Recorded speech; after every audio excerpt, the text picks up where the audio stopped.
Hello everyone, how are you? I'm just going to wait for a bit, as always, for Facebook to kick in and send notifications to everyone. And while I wait for people to join in, I'm just going to share this live session in some of my groups. So I'm just going to wait for a bit.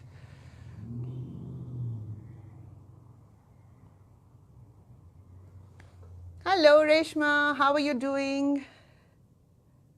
I didn't get a chance to let everyone know this morning about the topic, but today we're going to be discussing how to handle constructive feedback from your boss. And that can really be used in many different areas of our lives, including our personal lives and wherever else we get constructive feedback. So I'm just going to wait a little bit. I know some people have already started coming on board. Don't forget to say hello to me, and hopefully the audio is okay. So can someone please let me know if you can hear me?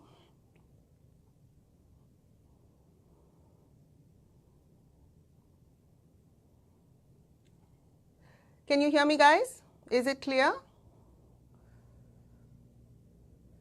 Hi Preeti. Is the audio clear? So if someone can let me know, I can get started. Great. Thank you, Pankaj.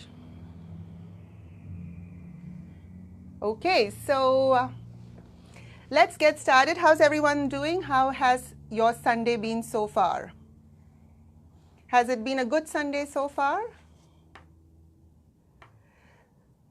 So mine has been pretty hectic, pretty busy. I'm a little tired right now because I've been busy all day. So this morning I had my workshop that was Get to Know the Real You, and it was a lot of fun. There were lots of people who turned up, and we discussed some really fun topics.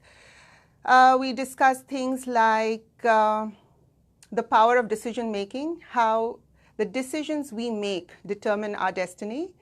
That was one of the topics. And then we also talked about the comfort zone, the excuses we give ourselves. We also explored what are some of the self-limiting beliefs and behaviors that are holding us back from achieving our goals, etc. So it was a really, really fun workshop. We had a great time. I enjoyed listening to all the insights from the attendees because, as you know, if you've attended any of my workshops in the past, you know they're very, very interactive. I love listening to the audiences and sharing stories, etc. So it was a great workshop. And I think I've lost my voice now after speaking for so long, but as you know, I do this talk show every Sunday at 4 o'clock, so here I am. Good to see you all. Hello. Sanki Reddy, hopefully I've said your name right. I'm not sure if I've pronounced it right. Hi Deepak. Please let me know where you are logging in from. So don't forget to say hi from Sydney or hello from Mumbai or wherever else in the world you are listening in from. Like I say, it makes me feel a lot closer to you and a lot more connected as well. And feel free to ask me any questions during the course of this Facebook Live as well.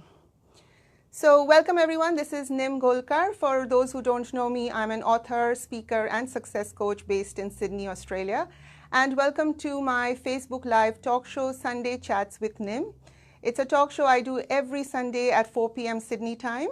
So make sure to block that off in your calendar each week because I look forward to interacting with you all. So today's topic is how to handle critical feedback, particularly from your boss. But the strategies I'll be sharing with you today can really be used in any situation where you have to deal with feedback from the people around you and how to handle it in the right manner. So like I always say at the start and end of my show, if you have any particular topic or area or situation of your life that you would like me to explore in my talk show, make sure to email that topic to me. I would avoid sending it through Facebook Messenger only because I don't always access my messages in Facebook. So if you have any question or any situation or any challenge problem that you'd like me to talk about in my talk show, please email info@nimgolkar.com. All the messages are usually read out anonymously, so your name will not be mentioned. The reason I explore these topics on Facebook Live is so that everyone else can also benefit from the strategies I share, because usually most people have similar problems and challenges. So by exploring the topics you send me through this talk show, I'm able to add value to a greater number of people all at the same time. Okay, so today's message that I've received, I'm just going to read that to you. So this was sent to me some time back. It says, "Hi Nim, I was recently criticized by my boss who pointed out some of my mistakes. I was upset for many days and I'm not able to stop thinking about it. Also, I don't know how to handle this situation. Right from childhood, my nature is such that I don't like when people tell me when I'm wrong. Please help." So that's the message I have received. And I think many of us have been in this situation at different points in our lives and careers where we have been given feedback or criticism from the people around us. And it is very difficult to take, even when we know it is deserved, and particularly when we feel it is undeserved. Hi Vinita, how are you doing? Hi Deepak. Hi Daisy. Hi Sucheta. Lovely to see you all. All right, so this person has said that they were recently criticized by their boss. Now, I'm going to make a very subtle but important distinction out here. I would encourage everyone, wherever possible, instead of using the word criticism, to use the word feedback. Yes, I know there's constructive criticism and negative criticism, etc., etc. But for the large part, I think when we use the word feedback, it opens up more doors, and it is creating a much more positive influence for the person as opposed to the word criticism. So even when you are thinking to yourself at home about the evaluation session with your boss, rather than telling yourself, I was criticized by my boss, just tweak the words around and say, today I had a feedback session with my boss, because that suddenly changes the whole connotation. Now, there's not a huge difference between the words criticism and feedback, but the difference, whatever it is subtle but very, very important. The reason I ask you not to use the word criticism is because criticism is almost like you are judging someone. And when we are judging someone, it's not a pleasant experience. When we use the word criticism, it's more about pinning the blame on someone, or it's more about fault finding. Whereas when you use the word feedback, it is more evaluatory in nature. It is about letting the person know where they are in their journey, what the current gaps are in their skills, knowledge, or in their attitude, and how they can move forward. So feedback really is about helping someone grow and evolve, whereas I think the word criticism sometimes makes people feel defensive and it shuts them down. So ideally, let's avoid using the word criticism and go for feedback. I just find personally that that is a much more positive word to use. Okay, so can criticism be avoided? Definitely not. I think no matter where we go, no matter what kind of job we're in, what kind of industry we're in, we are always going to face a situation where we are given feedback by either our bosses or the people we work with. So constructive criticism is something that just cannot be avoided. Right? Now, I also find that professionals who take feedback on board and who learn from it are able to get further ahead than the employees or than the professionals who shut off any form of evaluation. And you'll find, friends, that successful people, for the large part, welcome feedback. They go out of their way to request feedback because that's the best way to grow. So it's all about not letting it impact you negatively, right? So let's imagine this scenario, okay? Let's say that one fine morning you arrive at your office and you've made your coffee and you're very happy with life, and you open your laptop and you start tapping away. And you're lost in your own world, and suddenly the desk phone rings. And you look at it and you realize, uh-oh, it's your boss calling. Deepak says he cannot hear. Okay, can anyone else hear me, or is there a problem with the volume? I'm just going to wait to see if you can hear me.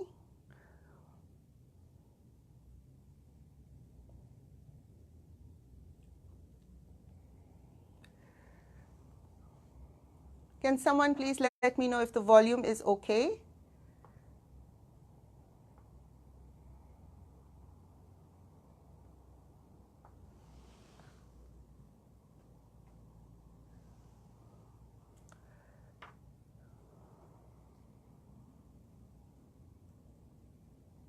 Okay, Vinita says she can hear, so unless there are other people who cannot hear, I'm going to continue. Deepak, maybe you might try just tweaking your settings. Thank you. I'm glad. I've got the mic on, so I am assuming there will not be any issues with the audio.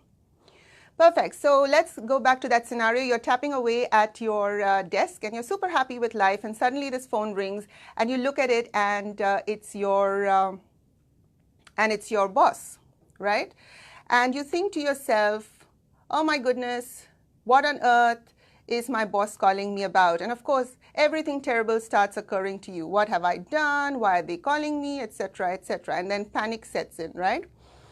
So you go into the boss's office, the boss looks up at you and then says, come in, you're not going to like this, but I have something to tell you.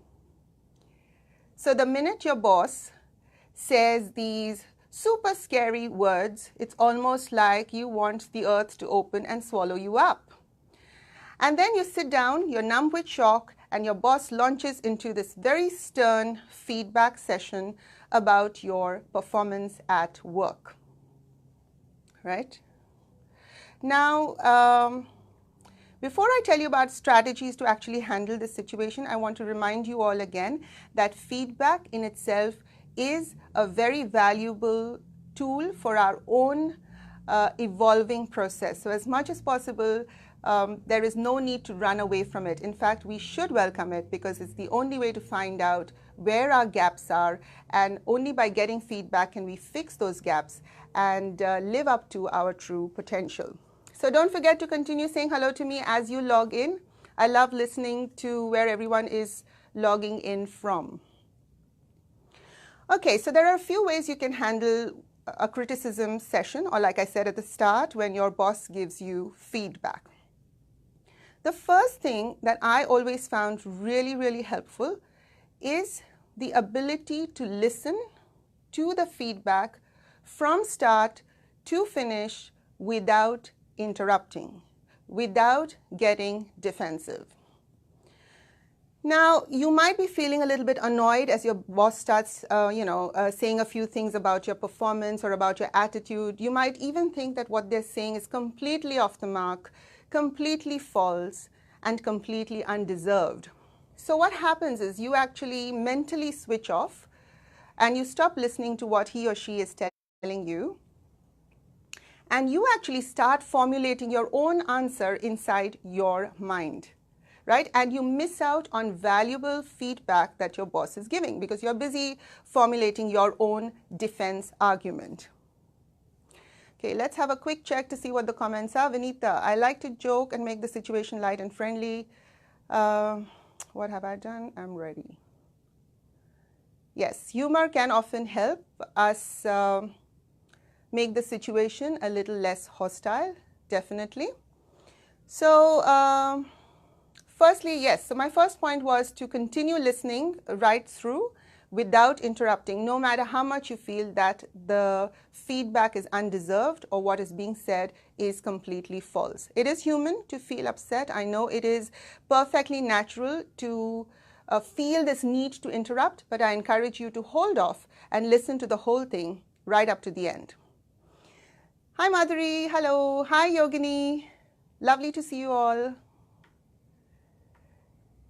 Cool. The next thing I'd like you to remember is to not confuse feelings and facts. So a lot of people get the feelings and facts confused. They think that just because they feel bad, that suddenly the facts no longer exist. But just because we feel bad on listening to a piece of feedback, it does not change the facts. We are at fault. If there is an area that we need to improve in, that is the case. So no matter how bad we feel, we simply have to face facts, particularly if the criticism that is being directed at us is deserved. The next thing to remember is when your boss finishes giving you feedback, one important thing many people forget is to actually thank the boss for that piece of feedback. Okay, it had vanished suddenly. It said poor connection, but we are back. So hopefully, hopefully you can all still hear me. The joys of technology. The joys of technology. All right, so always remember to say thank you. Why do I say that? Because your boss is typically a very, very busy person. They have a million things on their plate. They are doing lots of different things at the same time. And yet, despite being so very busy, your boss has taken out precious time from their schedule, put together a list of areas where you can improve, and has taken that time to give you this, this evaluation, which is going to help you move ahead in your career. So Chetan, you have asked, good afternoon, what to do when you can clearly see that you are being treated wrongly within a team? People are ganging up on you. Do you reply to them? Like I always say, Chetan, and you've also asked whether to be silent and do your work. Now, it is very important to remember that there is a difference between assertive communication and passive communication, or on the other hand, assertive communication and aggressive communication. A lot of people only use the two extremes, which is aggressive and passive, but I highly encourage people to use the middle path, which is assertive communication. There is a way of handling conflict, and I'm going to address that perhaps in a different Facebook Live session. But I am not a person who believes in keeping silent forever and just letting people walk all over you. But I also believe that there is a time and a place for everything. So there are certain battles that must be fought, and there are certain battles that we must walk away from. So Chetan, to answer your question, it depends on situation to situation. No, by no means should we keep silent forever, at least according to me. We must let people know that the way they are treating us is perhaps not ideal. But then again, some situations are way too small. Some battles are just not worth fighting. So I will cover conflict handling in perhaps a different Facebook Live session. But for the moment, to give you a brief answer, it all depends on the situation. Keeping quiet forever is only going to mean that people will take you for granted. So wherever possible, in a firm but polite manner, speak up and let a person know that they are crossing certain boundaries. Okay? And of course, when we are silent and expect our work to speak for itself, I have found from my 22 years in corporate life that expecting your work to speak for you never really takes you anywhere, because your work really is a silent contributor. It very, very rarely speaks on your behalf. So there are times when we must be assertive, but like I say, there is a way and a knack of putting that point forward. So hopefully that answers your question briefly, but I will address conflict handling in a different session. So let's come back to another strategy of how to handle a criticism session or a feedback session with your boss. What always worked for me is to ask for specific examples.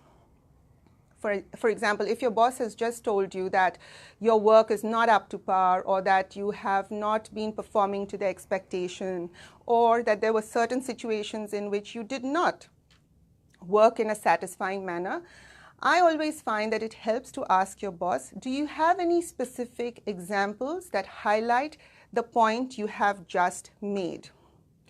When we ask this question, it compels the other person to stop briefly in their tracks and to actually come up with a situation that proves or that puts a foundation under all the things that they are telling you. Because some people understand better by examples. For instance, if your boss is saying, I found that your work is quite messy, or that, the stuff you've been submitting is not satisfying. Asking for specific examples always helps, because that crystallizes the lesson in your head. You know what they're referring to, and you know exactly where and how to improve. So when you ask for examples, you're actually opening up a dialogue. You are creating a bridge between yourself and your boss rather than simply closing doors. So it's a great way to have a conversation started, because I think evaluation is really the opportunity to begin a two-way conversation. It's not just simply your boss talking and you listening. It's a conversation, and it is two-way. So when we ask for specific examples that highlight what your boss has just criticized you about, then it actually helps to open up a dialogue. So folks, don't forget to say hello as you log in. Today we are talking about how to handle constructive feedback from your boss. Another thing to remember is, once you've finished listening from start to finish to your boss, that is the time to give your own perspective, particularly if you have disagreed with what your boss has to say. So you could, for instance, say something like, instead of saying, "Oh no, I've never done this," instead of saying, no, that's completely false, what you can say instead is that, "I value what you have just said, and I want to make sure that we're both on the same page. I have a slightly different perspective and a slightly different interpretation of this issue, and I would love to share it with you so that I can hear your thoughts." This is a much more pleasant way of letting your boss know that you don't agree with their feedback, that you don't agree with their evaluation. So many people, as soon as they are criticized, as soon as they are given negative feedback by their managers, they become super defensive. They become hot under the collar. They feel they want to prove how wrong their boss is. But I would encourage instead to phrase it in a much more diplomatic manner, and to say that you have a slightly different interpretation and that you'd like to share your perspective, following which you would also like to hear their thoughts on it. Because this now, as I said, opens up a dialogue. It stops being accusatory. Once you've given your perspective and you've asked your boss for their thoughts about it, and you've had a dialogue going, you then have to demonstrate that you have a genuine desire to improve, to evolve, and to grow as a professional. So what a lot of people do is, when they finish their, their performance review with their bosses, they sort of just hang their heads in shame and walk out, feeling as though, they'll never be able to give a good performance at work again. What I encourage you to do is, when you finish with your evaluation with your boss, end the session on a proactive rather than reactive note. So hopefully you've been making some notes while your boss was talking, and I think it's awesome when an employee is able to say, "Really value this session. I have put together my thoughts about how I can change the situation, how I can move ahead more positively, and these are the steps I'm going to take once I get back to my desk." That just shows your boss, it shows your manager that you are a willing learner, that you're prepared to put in the hard yards to fix whatever those gaps were that your boss pointed out. And lastly, I just wanted to tell you a super important thing, and that is to never let the tone of the feedback come in the way of the actual content, right? So there's tone and then there's content. Many times we get offended by how people criticize us, the tone they use when they're criticizing us. And that's all we think about. How dare she speak to me like that? How dare he talk to me like that? Our ego comes in between. So what I would suggest is, once you've finished feeling bad about the tone, we must need to focus on the content, because the content is the valuable bit. The content holds the secrets to your own improvement. When we start focusing on the content, then we start realizing where our gaps are, and we can improve as people, we can improve as professionals. So yes, there's a time and a place to let people know that they're not meant to use that tone with you. But at the end of it all, I think the best way to learn from any feedback session, particularly if there is even the tiniest bit that can help you move ahead, is to focus on the content and to ignore the tone. So I think I'm coming to the end of this session. Hopefully you've all enjoyed it, and hopefully you've had some insights into how to handle critical feedback when it's given either by your boss or by your colleagues, or even in your personal life by your friends and loved ones. I find personally in my own journey that taking heed of constructive feedback has opened lots of doors for me. It has helped me grow as a person. It has helped me hone my craft. And for the large part, we must encourage feedback from others around us, as it's a great tool for self-improvement. So if you've enjoyed today's Facebook Live session, friends, do share it with your family and friends. And don't forget to subscribe to my YouTube channel, Nim Golkar. I will see you again next Sunday at 4 p.m. Sydney time. Have a fantastic week ahead. If you have any questions or topics you'd like me to explore, please email info@nimgolkar. Have a fantastic week. Bye, friends. Take care.